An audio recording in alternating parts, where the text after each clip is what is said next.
Oui, je suis désolé de faire la publicité pour mon livre, mais comme les gens racontent n'importe quoi sur ce que je dis, vous savez, je maîtrise parfaitement ce que je dis.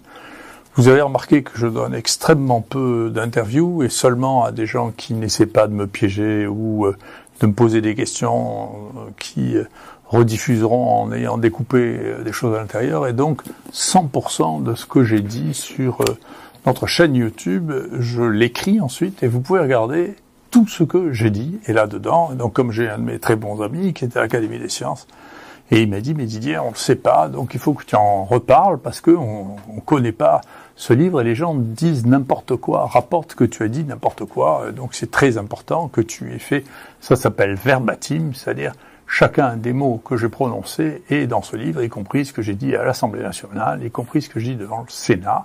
Et donc ça, ce sont mes textes intégralement, et bien sûr, ça s'est arrêté en décembre 2020, le suivant, qui couvrira l'année 2021, est en cours d'impression, et vous pourrez lire tout ce que j'ai dit, et ça évitera aux gens de raconter des bêtises, ce qui est devenu une manie dans ce pays. Voilà. Professeur Didier Raoult, est-ce que le Covid tue toujours autant aujourd'hui ?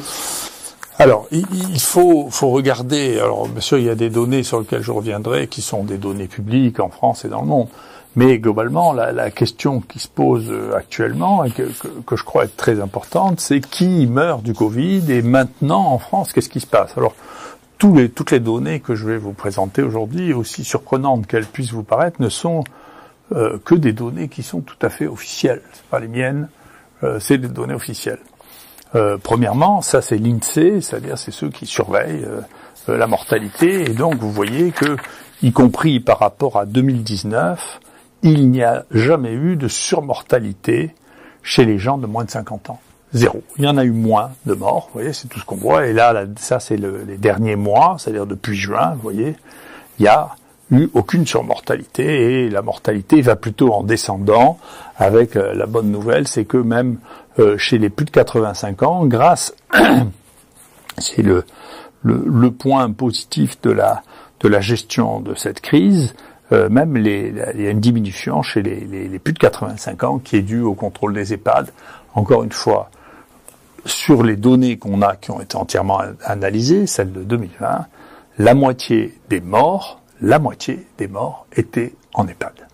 D'accord, donc c'est eux qui meurent, et c'est pas une donnée qui nous est propre. Là, c'est les données maintenant aussi, les dernières données qui viennent d'Ontario, qui ont un système de veille sanitaire extrêmement intéressant et qui publient leurs données. Et vous voyez ici, ça c'est le nombre de personnes qui sont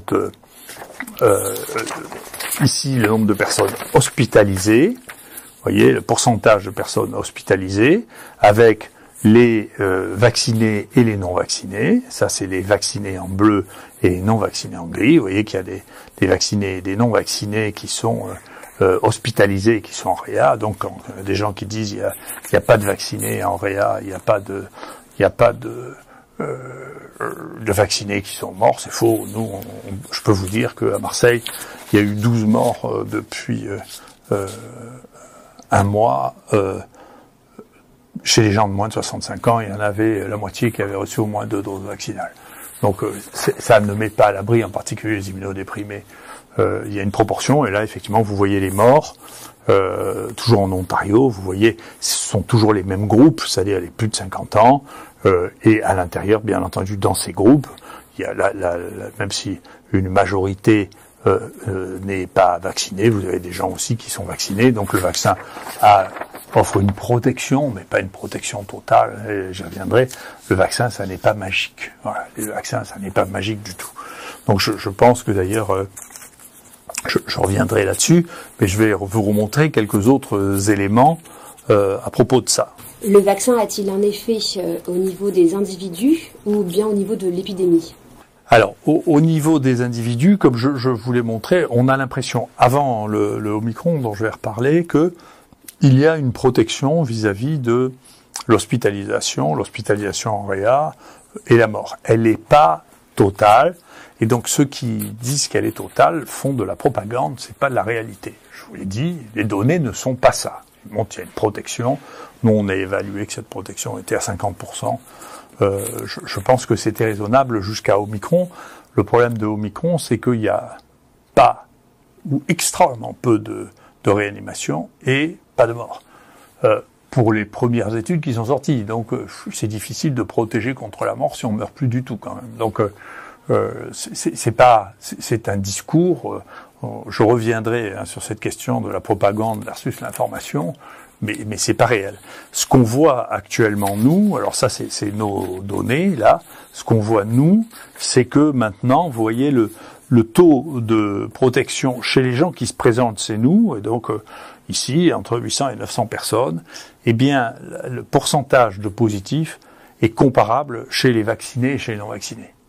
Donc, avec cette épidémie d'Omicron, on voit pas, avec le biais que représente, bien sûr, le fait des gens qui viennent se faire prélever ici. Enfin, ça fait beaucoup. Ça représente une proportion importante. Eh bien, on voit qu'il n'y a pas de différence significative pour les gens qui se présentent entre le nombre de positifs qui est aux alentours de 30%, chez les vaccinés comme chez les non vaccinés. Donc, pour ce virus-là, et encore une fois, je répète, les virus sont pas des objets inertes, hein, c'est des choses qui sont différentes les unes des autres, et donc c'est pas étonnant qu'il y ait des différences entre les uns et les autres. Alors, ce tableau est un tableau un peu compliqué, mais c'est un tableau qui est intéressant parce qu'il montre la proportion des gens vaccinés en fonction du variant. Nous, on analyse tous les variants des gens qui sont ici. On fait ça depuis le début. On était les premiers à faire ça et même à dire qu'il existait des variants. Il a fallu, c'est 3 mois après qu'on ait commencé, nous, à parler des variants, et ici même, hein, sur notre chaîne, que le reste du monde s'est rendu compte qu'il y avait des variants. Jusque-là, personne ne s'était rendu compte, et il y a même des gens qui disaient que les variants n'existaient pas, parce qu'il y a quand même une méconnaissance de la virologie qui laisse pantois, qui montre l'état de ce pays sur la connaissance. C'est-à-dire que tout le monde a une opinion sur tout, mais sur tout ça manque beaucoup de virologues, parce qu'un virologue normal ne dit pas que les virus ARN ne mutent pas et qu'il n'y a pas de variants. C'est un déni de connaissance qui laisse pantois, quoi. Hein. Quand on a la grippe tous les ans, quand on a fait cette histoire, quand on a travaillé sur les virus ARN, on peut pas penser qu'ils passent pas leur temps à muter et à créer des sous-variants. Enfin, ça n'est pas sérieux. Voilà. Donc, cette analyse de ce qui s'est passé, ça montre que tout ça n'est pas sérieux, ça manque de connaissances, et comme il y a une hostilité vis-à-vis de ceux qui sont connaissants, c'est-à-dire nous, eh bien, on est dans une difficulté considérable. Donc, on félicite en permanence tous ceux qui ne sont pas, ceux qui savent, et ceux qui savent sont pénalisés. Moi, mes collaborateurs sont pénalisés. Bon, on m'a foutu dehors alors que j'étais le médecin le plus capé de toute la France. Quand même. Donc, c'est des choses. On peut pas dire qu'on nous traite bien quand on sait. Hein, quand même, on déteste plutôt ceux qui savent que ceux qui ne savent pas. Ceux qui ne savent pas, ils peuvent raconter les bêtises du matin au soir. À la fin, qui est la Légion d'honneur, je sais pas, c'est des primes en plus, des primes à l'erreur. C'est bien possible, c'est une possibilité. Mais en tout cas, vous voyez ici, c'est très spectaculaire. Alors, celui qui sévissait le plus en décembre, janvier l'année dernière, c'était Marseille 4, mais il n'y avait pas de vaccin, donc il y avait 0 vaccin. Après, on a commencé à vacciner, mais c'était la fin de l'alpha, ou ce qu'on appelle l'alpha maintenant, que nous on appelait Yucca. Mais vous voyez déjà, au niveau du delta, il y avait 1600 cas chez les vaccinés contre 5000 chez des non-vaccinés. Donc déjà, on voit qu'il y avait une proportion non négligeable, pas à peu près, vous voyez, un peu plus de 20%, 20-25%, un quart des gens qui étaient diagnostiqués ici, qui étaient vaccinés. Et là, quand on est au Omicron, on arrive là progressivement à la moitié, plus de la moitié à peu près, ou un peu moins, 40% des gens qui sont positifs ici, qui sont vaccinés. Donc on voit que la protection vis-à-vis de Delta n'était pas exceptionnelle, mais vis-à-vis de Omicron, elle est encore moins bonne. Et les cas sont aussi symptomatiques chez les vaccinés que les non-vaccinés. C'est la même proportion. Les 2/3 des gens qui sont diagnostiqués ici, et qui ont un Omicron vacciné ou pas vacciné sont symptomatiques. Et les charges virales, C'est-à-dire le nombre de virus qu'il porte est aussi important qu'il soit vacciné ou pas vacciné. Donc l'idée que quelqu'un qui est vacciné et positif est moins dangereux que quelqu'un qui n'est pas vacciné et pas positif relève du conte de fées. Voilà. C'est pas vrai. Voilà. Donc ce qui est contagieux, ou bien alors il faut reprendre les maladies infectieuses au départ, les gens qui sont contagieux sont les gens qui sont porteurs d'un virus transmissible. Après, l'État, est-ce que peut-être qu'ils ne devraient pas l'être, mais en tout cas c'est comme ça, ils le sont, d'accord ? C'était pire, on n'a pas ça dans Omicron, mais on avait ça dans le Delta, avec les données qu'on avait, peut-être ça changera sur Omicron. Avec le Delta, c'était pire, c'est-à-dire que les gens qui étaient vaccinés avaient plus de virus, non seulement par la PCR, mais ici, à la différence des autres endroits, on cultive les virus. Voilà, Bernard Scola a la plus grande collection de culture de ce virus au monde. Et donc, il y avait plus de virus chez les gens vaccinés que chez les gens non vaccinés quand ils étaient positifs. Donc on ne peut pas dire, si vous voulez vraiment éviter la contagion, il faut éviter que les gens soient porteurs de virus. Si c'est pas le vaccin, et de moins en moins, qui vous met à l'abri du portage du virus. Donc il faut arrêter de fantasmer, si vous voulez, sur le vaccin. Et globalement, je vais vous dire une chose sur laquelle je vais revenir. Il ne faut pas confondre le vaccin comme une partie de la connaissance scientifique et le vaccin comme une religion. Quelle est cette différence entre justement le vaccin religion et le vaccin science ? Mais quand on dit qu'on est pour les vaccins, on est rentré déjà dans la religion. Ça n'a pas de sens. C'est-à-dire, vous ne pouvez pas être pour tous les vaccins, quels qu'ils soient. Par exemple, dans le vaccin pour le Covid, il y en a 5, 6, 7 différents qui ont des activités différentes, des risques différents. On voit bien, d'ailleurs. Il fallait pas le dire, et même maintenant, je ne sais pas s'il faut le dire, mais enfin, il y en a qu'on a arrêté parce qu'ils représentaient des dangers chez les jeunes, en particulier AstraZeneca et Janssen, qui faisaient des thromboses des veines cérébrales avec des gens qui devenaient aveugles. Donc, vous pouvez pas dire je suis pour les vaccins. Je veux dire, attends, il y a certains vaccins qui n'ont pas d'effets secondaires embêtants, et il y en a qui ont des effets secondaires embêtants. Deuxièmement, il y a des vaccins qui n'ont pas d'utilité dans l'endroit où vous êtes. C'est-à-dire qu'il y a des maladies qui sont locales. Pour les maladies qui sont locales, c'est important de se vacciner si vous y allez. Il faut pas le faire si vous y allez pas. Ça n'a pas de sens. Donc c'est pas le vaccin qui est bien. Le vaccine, le premier vaccin était un vaccin qui était extrêmement mal toléré, pour lequel il y a eu énormément de problèmes. Et donc il a été arrêté quand il n'y a pas eu de variole parce qu'il y en a plus depuis 1974.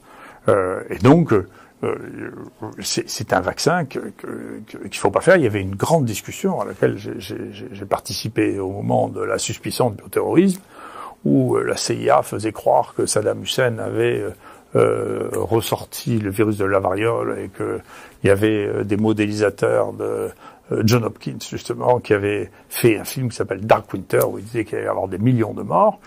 Les Américains, de la même manière qu'ils ont fait la propagande pour le charbon, ont fait la propagande pour le risque de variole, ils sont allés jusqu'à vacciner à leur propre personnel, et on a découvert une maladie qu'on connaissait pas du tout avec la vaccine, qui était les myocardites. Et celui qui a le plus travaillé là-dessus, qui s'appelle Weinstein aux États-Unis, a estimé qu'il y avait 100 jeunes militaires qui étaient morts de la vaccine pour un fantasme, quand même. Donc, il faut faire attention à ce qu'on fait. C'est pas univoque. Et ça, la différence entre la religion et une théorie scientifique, ça a été très très bien expliqué par le plus grand épistémologiste, c'est-à-dire l'épistémologie, c'est l'histoire des sciences, et bien entendu, on ne peut pas comprendre la science si on ne comprend pas les erreurs de la science, on ne comprend pas l'analyse historique de la science. Moi, j'ai fait des cours d'épistémologie pendant 20 ans dans ma vie. Et le premier grand maître de l'épistémologie, c'est Karl Popper, et un des éléments pour lequel il est le plus connu, c'est ce qui différencie la religion d'une théorie scientifique, c'est la falsifiabilité, c'est-à-dire est-ce que vous pouvez imaginer, est-ce qu'il y a quelque chose qui permettrait de vous faire changer de théorie ou changer d'opinion. Si ça n'est pas falsifiable, si vous n'êtes pas capable de voir que c'est faux, eh bien, vous êtes sorti de la science pour rentrer dans la religion. Et donc, le fait de résumer les positions vis-à-vis de la stratégie vaccinale, vis-à-vis du Covid-19 dans certaines situations, sans plus regarder les données. Ça veut dire qu'on a basculé sur un côté religieux qu'on voit dans plusieurs domaines. Dans le domaine de la santé, on voit dans plusieurs domaines une religion qui s'empare de phénomènes pour lesquels on est prêt à brûler les hérétiques. Là, ça s'est déjà fait. Là, on voit, vous voyez, on maudit ceux qui ne sont pas d'accord, on maudit ceux qui ne vous obéissent pas, sans que, on va le voir, il y ait de données scientifiques qui justifient d'avoir un tel développement de haine qu'on voit que dans les religions. Quand on parle de science, on ne doit pas manier la haine à ce point-là. Enfin, il faut pas le faire. Donc tout le discours haineux que l'on entend là, qui sont tous du même côté, je sais ce qui est bon pour vous, vous devez le faire. Eh bien, ça veut dire que ces gens ont basculé dans l'idéologie, ont abandonné la connaissance qui change, qui évolue avec le temps, qui évolue et dont on doit tenir compte. Et alors là, effectivement, pour la vaccination, j'ai dit il y a plusieurs mois, je ne comprends rien à cette épidémie, à ces rebonds, je ne comprends rien. Alors il y a une partie maintenant que je commence à comprendre et que je vais essayer de vous expliquer. Quand ce vaccin a été testé, et depuis pratiquement tous les travaux qui sont publiés reprennent cette donnée, qui est de dire on ne va pas compter ce qui se passe dans les 15 jours qui suivent la vaccination, parce que les gens ne sont pas protégés. D'accord. Et donc on ne regarde pas. Et puis, nous, on avait vu que, tiens, il y a beaucoup de cas qui surviennent justement après les injections. Mais cela, si vous les enlevez, vous enlevez une partie de l'information qui est très importante. Donc c'est une information que, par exemple, Pfizer n'a jamais donnée sur ce qui se passait dans les 15 jours après la vaccination en termes de Covid. Et puis il y a eu un papier qui est sorti dans New England qui est très ignoré, mais nous on l'avait vu parce que on était en train d'écrire le même et on s'est fait scooper. Donc ils ont publié avant nous, c'est les gens de Stanford qui regardaient le personnel de soins et qui disaient attendez, dans les 15 premiers jours après la vaccination, il y a beaucoup de Covid. Alors ils ont fait ensuite un deuxième papier en disant alors il y a deux moments, comme j'ai pu le présenter ici, un moment dans les 15 jours, 3 semaines après la vaccination, et puis 3 mois après, on était parce que le vaccin marche plus. Alors, nous, maintenant, on commence à comprendre qu'il y a une explication, c'est probablement des anticorps facilitants qu'il y a au début, et donc, ça veut dire que si ce que l'on pense est vrai, ça veut dire que la vaccination a favorisé l'augmentation du nombre de Covid. Alors ça, voilà, c'est les gens d'Ontario qui ont fait ça encore, et vous voyez, c'est très intéressant parce que c'est le nombre de cas d'infection après vaccination. Et alors, toute cette partie-là, l'énorme partie en bleu, celle-là, ils sont très honnêtes, ils les mettent, mais ils disent après dans l'analyse, on ne la compte pas. Donc, il y a une augmentation considérable du nombre de cas, on est en train de calculer de combien, juste après l'infection, juste après l'injection, et maintenant, tout le monde le sait. C'est-à-dire tout le monde a dans sa famille quelqu'un qui a fait un Covid, quelques jours, ou une semaine, ou 10 jours après une injection. Et donc, pour des raisons X ou Y, on a des pistes qu'on est en train d'explorer, sur lesquelles on a des résultats préliminaires très intéressants, qui montrent que, effectivement, les injections sont suivies très communément d'un Covid documenté. D'accord ? Et donc, ça, au niveau épidémique, qu'est-ce que ça veut dire ? Donc, là aussi, je vous dis, je regarde, et tout le monde peut regarder là aussi, il suffit de marquer Ontario vaccinate de Covid.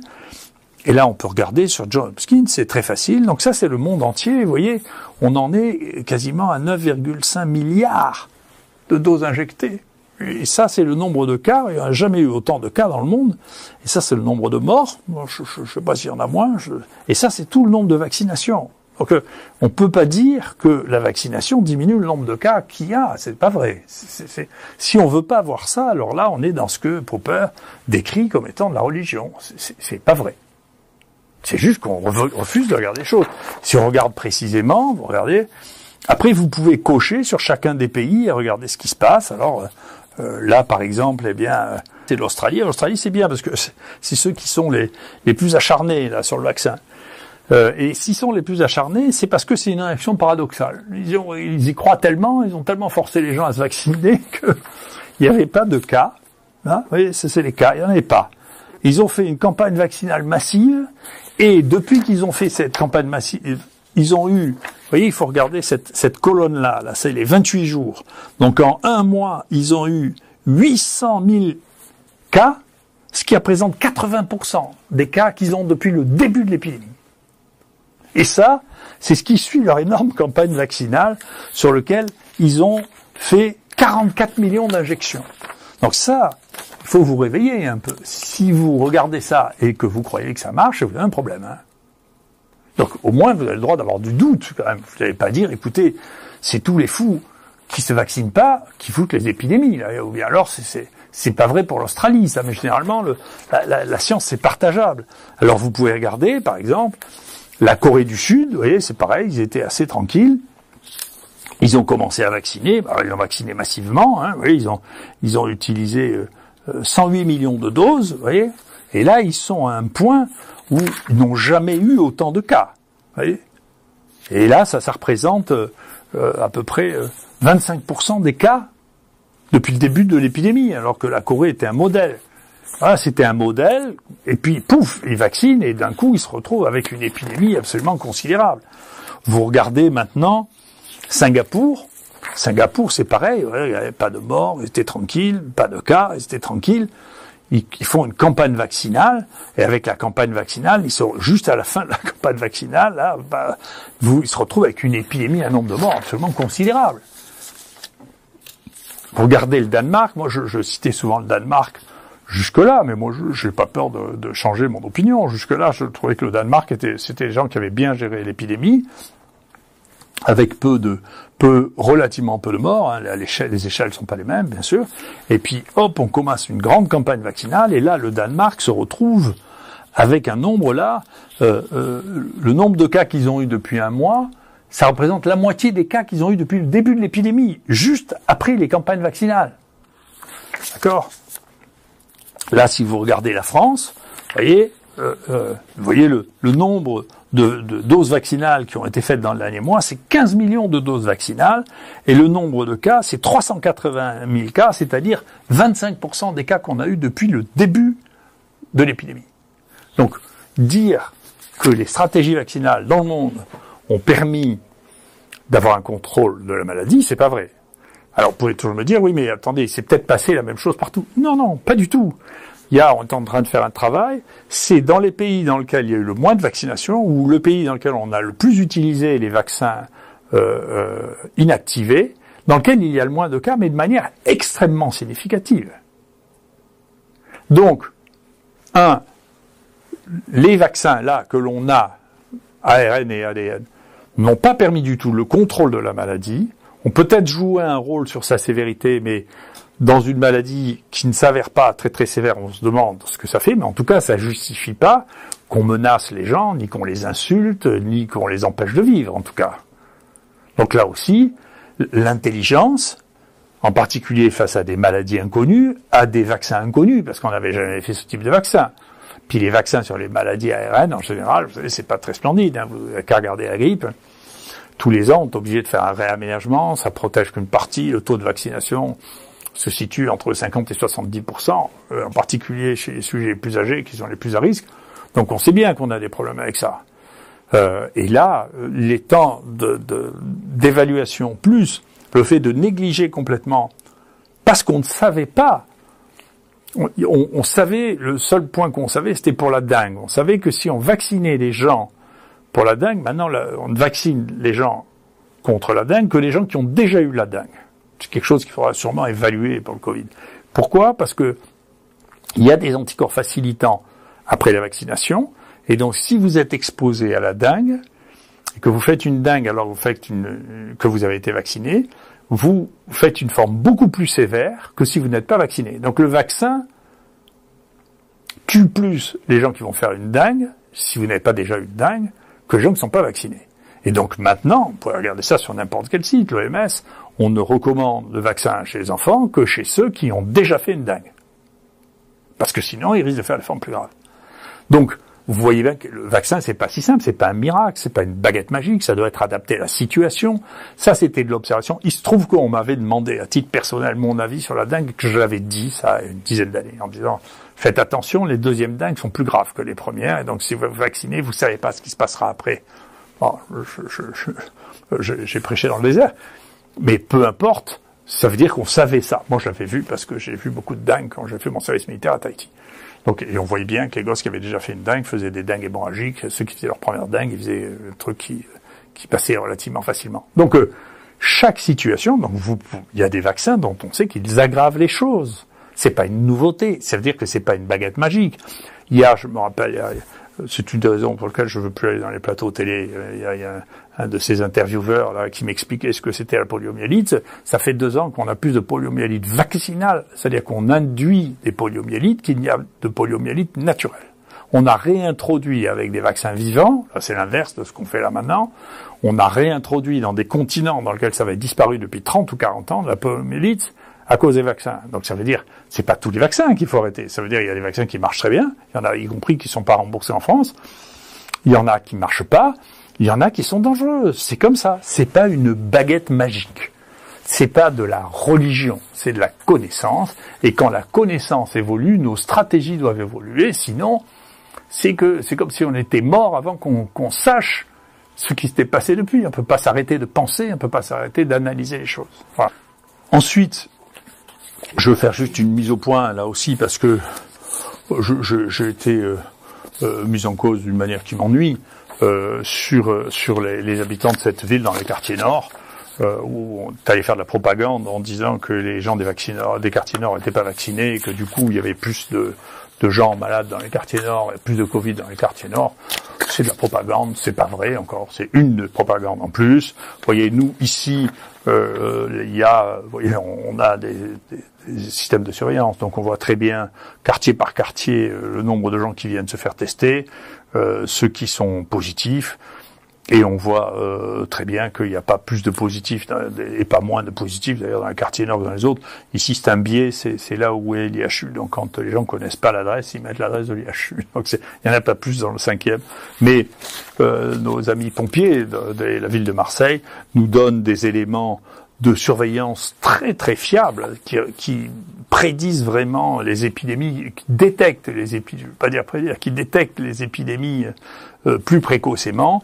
Et vous voyez, ça c'est la ville de Marseille, ça c'est les quartiers nord. Vous voyez qu'il n'y a pas plus de quartiers nord, et même actuellement c'est les quartiers les plus riches, peut-être c'est le retour du ski, vous voyez, qui sont les plus infectés. C'est pas les quartiers nord. Donc il faut arrêter de stigmatiser les gens des quartiers nord parce que c'est pas bien, y compris quand on croit bien faire ou quand on veut moi me faire du mal. D'abord je m'en fiche et ensuite c'est pas bien d'insulter les gens, de les stigmatiser en disant que c'est des imbéciles et qu'ils devraient se vacciner. Et la preuve c'est qu'ils ont des épidémies. C'est juste faux. Et là aussi il faut arrêter. Face à la réalité tangible et mesurable, il faut changer d'avis. On ne peut pas garder le même avis tout le temps parce que la connaissance augmente et qu'on doit changer avec la connaissance. Vous dites toujours qu'on ne peut pas prédire l'avenir, mais que va-t-il se passer avec Omicron? Le savez-vous? J'en sais rien, mais on a des éléments qui nous permettent de réfléchir un peu différemment. D'abord, sur cette première fiche, vous voyez que ça, c'est les variants. Je m'excuse de parler toujours des variants. Vous voyez, c'est le premier variant qu'on ait trouvé. C'est le premier variant décrit au monde. Et il a toujours pas considéré le variant. Mais vous voyez, qu'on a appelé Marseille 4, vous voyez que c'est lui qui a fait il est né en France, hein, dans les élevages de visons, et c'est lui qui a fait tout ça. D'accord? Après, il y a eu, en Espagne, un autre variant qui est né très précocement, que nous, on a détecté assez tôt ici, l'été aussi, qu'on a appelé Marseille 2, mais qui s'est pas implanté ici. Je sais pas pourquoi il y en a un qui s'est implanté, pas l'autre, j'en sais rien du tout. Mais c'est lui qui s'est implanté en Angleterre. C'est probablement la raison d'ailleurs pour laquelle les Anglais n'ont pas baptisé Marseille 2, c'est parce qu'il y en a eu très peu ici, vous voyez. Et en Angleterre, ils ont été probablement un tourisme espagnol plus important des Anglais qu'en France. Et donc ils ont eu ça. Ensuite le rouge là que vous voyez c'est l'anglais, et puis ensuite le vert là c'est le delta. Et donc au Danemark, vous voyez qu'ils ont eu en fonction de leur voyage touristique, ils ont eu un petit mélange des virus qui circulaient par ailleurs, et puis ensuite ils ont fait comme tout le monde, comme nous, ils ont eu le variant anglais et puis le variant delta. Nous ici vous voyez on a eu les variants sud-africains parce que on a une population comorienne assez importante en France et qui a été contaminée par cette épidémie. Donc vous voyez que il y a des variants bien sûr et que ces variants ne sont pas les mêmes d'un endroit à l'autre et que on ne sait pas pourquoi il y en a un qui prend le dessus sur un autre. C'est quelque chose qui est étrange. Pour l'instant, j'ai pas la moindre explication. En revanche, du coup, ce Marseille 4, on l'a étudié de manière extraordinaire. On a fait pratiquement 10 000 génomes complets, séquences complètes pour comprendre comment un virus apparaissait, se diffusait. Pourquoi il donne ces courbes bizarres et pas une courbe banale, vous voyez, ça l'est relativement plus banale. Pourquoi il donnait ça? Qu'est-ce qui se passe? Alors c'est un papier qui est en ligne aussi, qu'on peut regarder, et que vous voyez ici, vous voyez, qui est le Marseille 4. Vous voyez ce qui se passe? Vous avez régulièrement une mutation, petit changement, qui rend le virus plus efficace. Et ce virus cause une épidémie. Celui-là est absolument typique, c'est celui qu'on appelait 4B. Il a 4 mutations, il arrive ici, et ouf, il donne une épidémie incroyablement violente, ici. Ça va être janvier. C'est celui qui va tuer le plus de tous, celui-là. Chez nous, en France, à ma connaissance. Quand on soigne les malades, quand on soigne pas les malades, il y a plus de morts. C'est pour ça que, mais nous, on les a tous soignés. Donc, c'est des gens qui ont été ici. Donc, s'il y a plus de morts ici, c'est que le virus avait quelque chose de plus.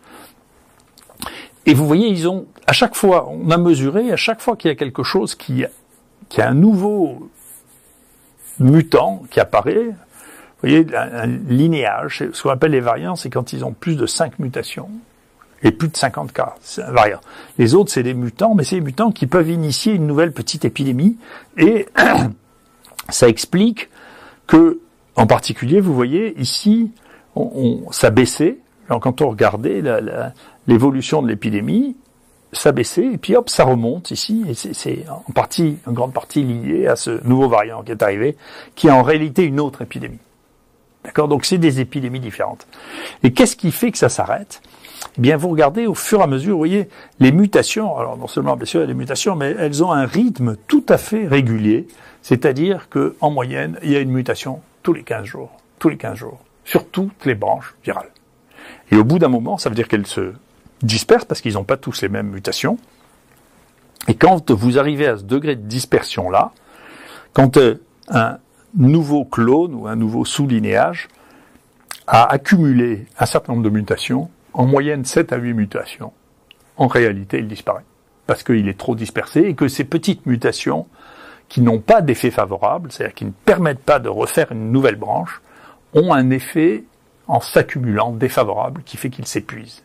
Et donc, ce qui se passe, c'est que vous voyez, il y en a de moins en moins de chaque linéage, et finalement, ils sont épuisés, et donc ça donne une forme, ça c'est mon ami Hervé Chaudet qui a fait ça donne une forme en entonnoir, si vous voulez, c'est-à-dire qu'au fur et à mesure, il y a de plus en plus de divergences, et quand on est arrivé à un certain degré de divergence, ça s'arrête. D'accord, il n'y a pas un autre clone pour reprendre.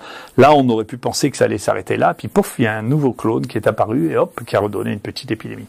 Donc ça, maintenant, si on essaie d'appliquer ça et d'essayer de le comprendre, ça, par exemple, c'est ce qui se passe sur le variant Delta, pour lequel on a aussi beaucoup de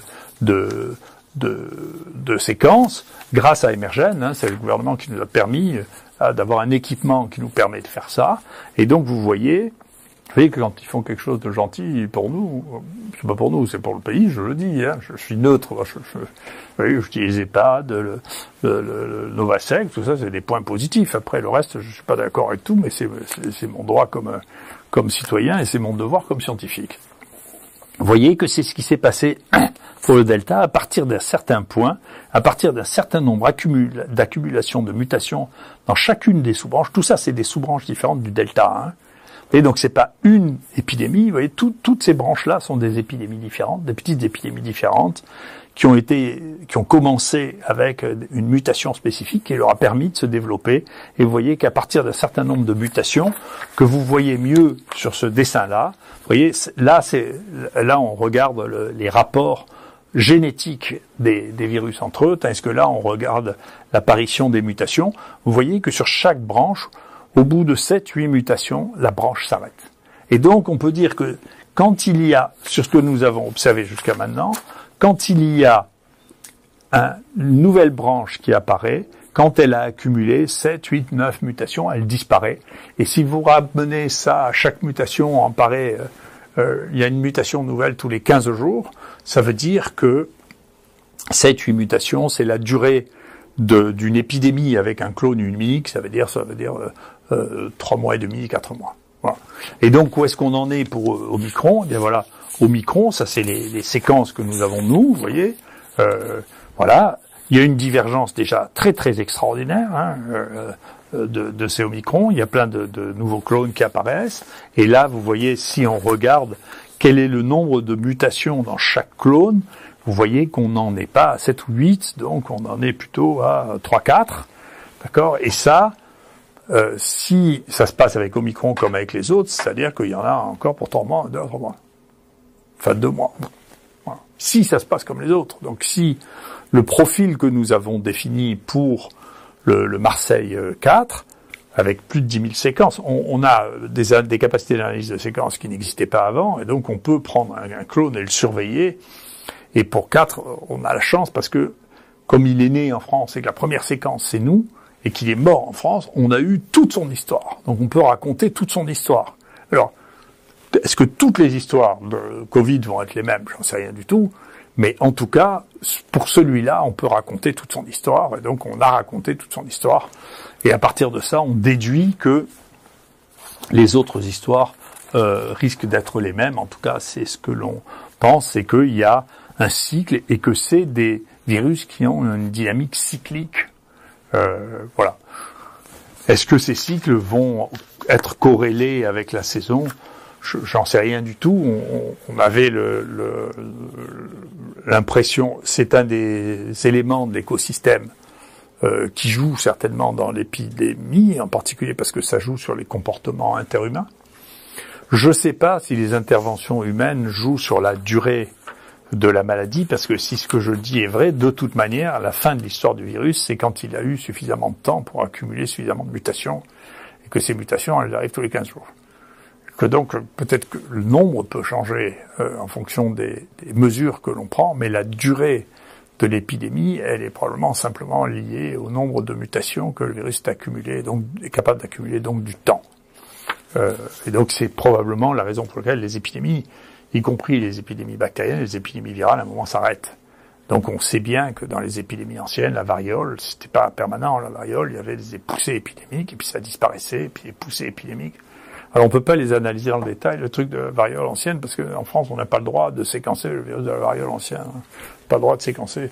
Un de nos collègues qui avait fait ça à Toulouse à cause des lois sur le bioterrorisme sorties du fantasme de la variole, interdisent de séquencer plus de 500 bases sur des virus anciens, alors qu'il y a 70 génomes entiers qui ont été publiés. C'est une réglementation. Donc, ça ne nécessite pas d'être confronté à la connaissance non plus. C'est juste le malheureux qui a fait ça a été convoqué, menacé de prison. Donc, c'est les Allemands qui ont fait le génome. Peu importe, on vit dans un monde dans lequel on peut utiliser les données des autres, mais nous, on n'a pas le droit de le faire. Voilà.